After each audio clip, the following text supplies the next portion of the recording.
Hello, this is Mike Burek, your host and producer of Krynytsia, The Well, a podcast series about interesting and noteworthy Ukrainians from around the globe. Today is Tuesday, April 16th, 2024. Our guest for this episode is Myroslava Gongadze, who is the Voice of America Eastern Europe chief.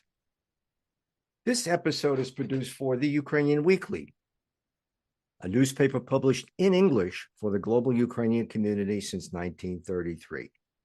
Welcome, Myroslava. How are you today? Thank you for inviting me. Pleasure to be here. Pleasure to talk to you.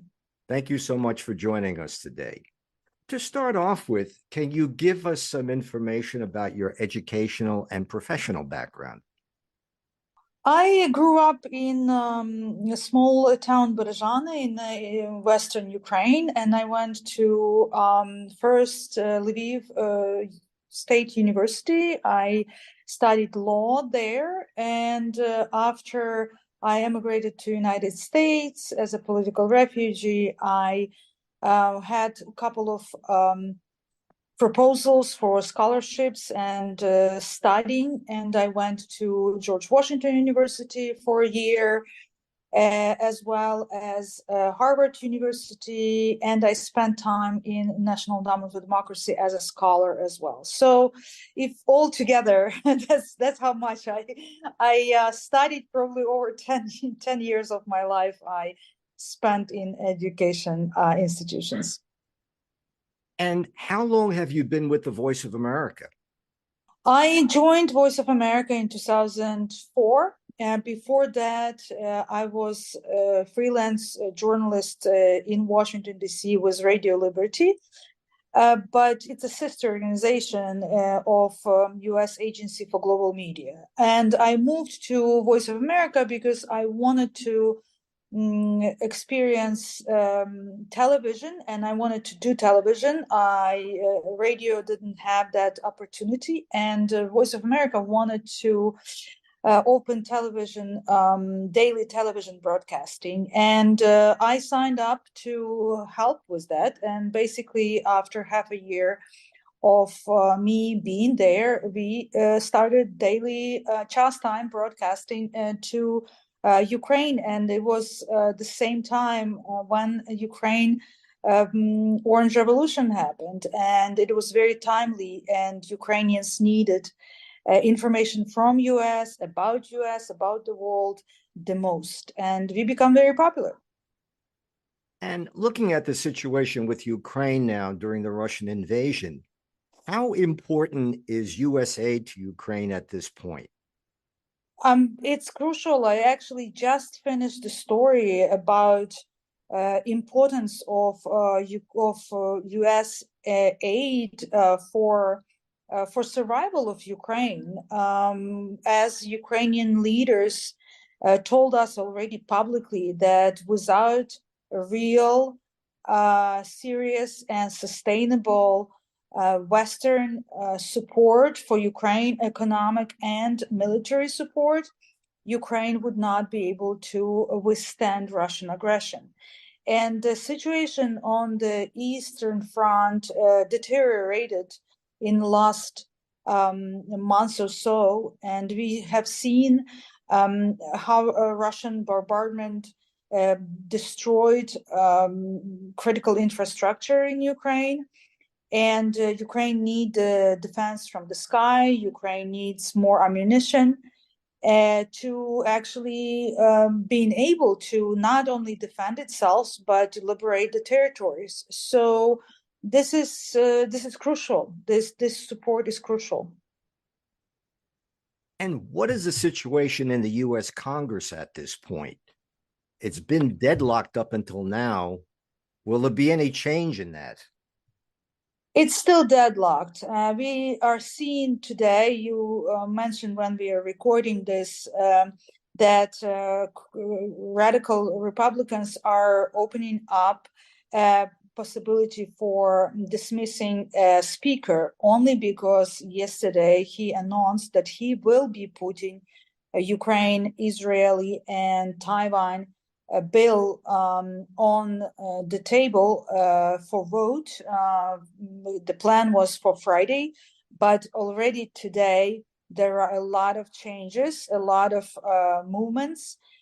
We still don't know what Speaker of the House of Representative are offering, because nobody have seen the bill that they are proposing yet, and Congress would have 72 hours to review the bills. But honestly, almost every hour something is changing, something is happening, and we will see. But if Ukraine has a chance to receive support from the US, this week will be the week that that chance is opened. I'm afraid that if that will not happen this week, that would delay the support further, and that's almost. I mean, that's basically killing Ukraine at this point.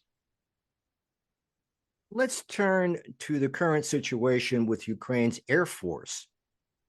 Is it in a better position now militarily than it was at the beginning of the Russian invasion? It's very difficult to say. I have been talking to Ukrainian Air Force Command and the fighters and the pilots of bombers and commanders, and we can say that in some way, yes, it is a little better, because Ukrainians were able to uh, first of all gain some of the additional air fleet, and they were able to modernize their fleet with Western weapons, and that gave them ability to actually strike Russian targets much more effectively. However, I have seen the base. I have seen how they work, and they lack of everything. They lack of even simple personal gears for the flights. They are lack of ammunition. They need everything, and obviously, Ukraine need F-16s and other air support and air defense systems. And we're still waiting when that will actually happen. And at this point, experts that I'm talking to that analyzing frontline, they are saying that only technology can push this front that we have right now, and support from the sky, and not only drones but the airplanes is one of the key to that push on the front line. And is Ukraine gaining an advantage over Russia in the Black Sea with its sea drone technology? Yes, actually, this is one of the positive development, that Ukraine were able to succeed in pushing Russian fleet out of Black Sea. I again have seen the development of the sea drone Magura, and I have been to the training sites. I talked to pilots, and this is unique technology that was developed in Ukraine at the beginning of the full-scale invasion of Ukraine. And the company developed already, this is like a 5 prototype of this sea drone. And we know that they can strike any target in the water, and they are very quiet. That when they're coming to the Russian target, they are not easily detectable. So one thing that Ukraine were able to actually succeed, that is the sea drones and against Russia fleet. And my understanding that they are preparing more targets for the Black Sea region at this point. Myroslava, early in 2024, Polish farmers began a series of protests and road blockages against Ukraine, including a near total blockade of all Ukrainian border crossings. Why are they doing this? And do you think the situation will be resolved in the near future? Yes, I actually, that's what I'm doing. I'm here in Eastern Europe to cover all these stories and explain it to the world because, as you know, Voice of America has over 300 million viewers and listeners around the globe. So about Polish farmers, in some way it's an economic issue, and in some way it's political issue. From the economic standpoint, Ukrainian grain start pouring in across through the border to Poland, and some actors actually use that as an opportunity to make some money. So it's not just we cannot just blame Ukrainian agricultural production for this, but Polish buyers as well. So at some point they start buying Ukrainian grain and basically lowering the price. So that there's some other significant development happened, but that kind of triggered the situation. And Ukrainian drivers that delivered the grain and other agricultural products, when they were going back empty, they actually used their trucks as well in some way to make some additional money on the way to not waste their empty storage in their cars. So that's a trigger as well.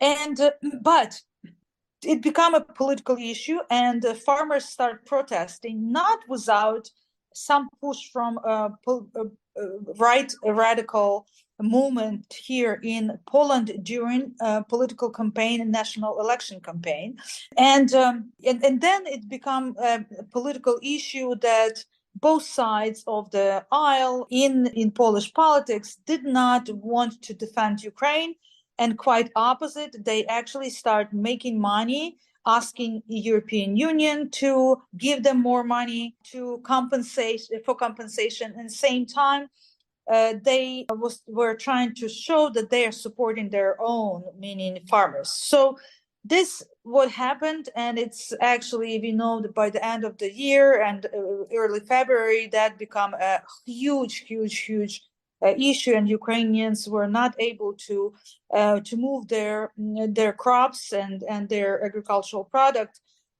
across Polish border. I have to say that the military supplies, official military supplies from Poland to Ukraine were not halt; they were going steadily. However, there are a lot of different type of products that are part of the military development that private companies would bring, that some of them stuck on the border, and Ukrainians were not able to produce some of the much needed military equipment for the front. So 2 weeks ago, Polish and Ukrainian government had a joint session here in Warsaw, and they were almost very close to resolving this issue. Would it be resolved fully? Hard to say, but they are much closer to resolve it at this point of time. Again, there was a political campaign, a local election in Poland. So hopefully after this campaign, it's over now, the issue will be resolved. Myroslava, unfortunately, we're just about out of time, but I did want to ask one final question. What have been the major challenges in covering the Russian invasion of Ukraine for the Voice of America? The major challenge, I would say, funds and security, because we got some supplemental money for Ukrainian coverage, and Ukrainian servers were able to significantly increase their staff and coverage.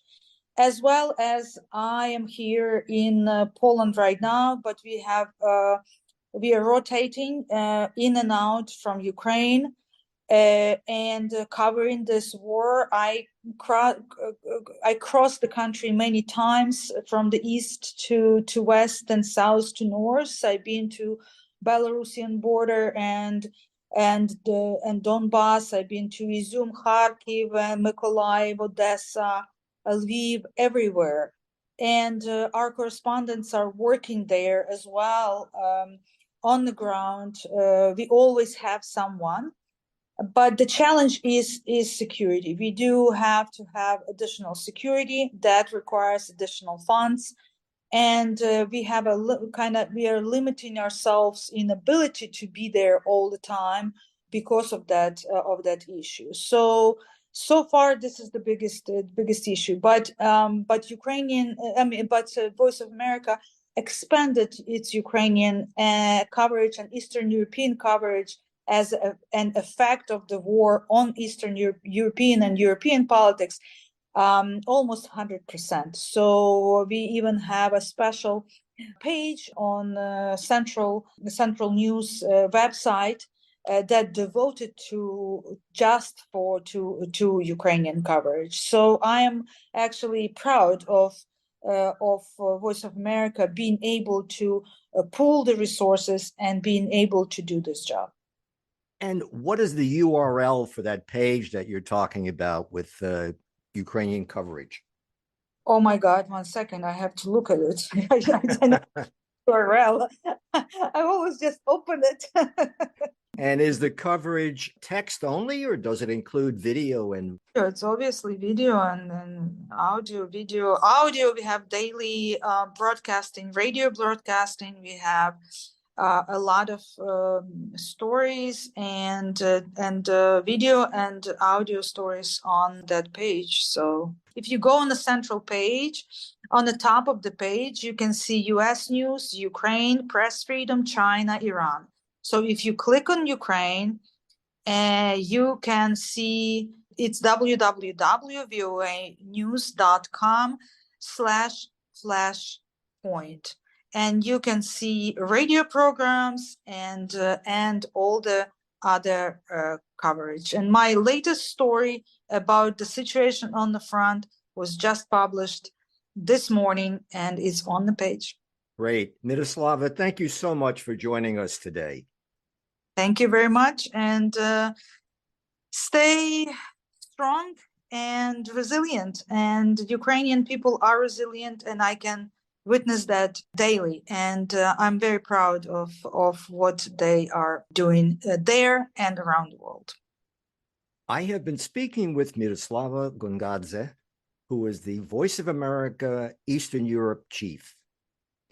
And I'm Mike Burek, your host and producer of Krynytsia, The Well, a podcast series about interesting and noteworthy Ukrainians from around the globe. This episode is produced for The Ukrainian Weekly, a newspaper published in English for the global Ukrainian community since 1933. Until next time, that's all for now.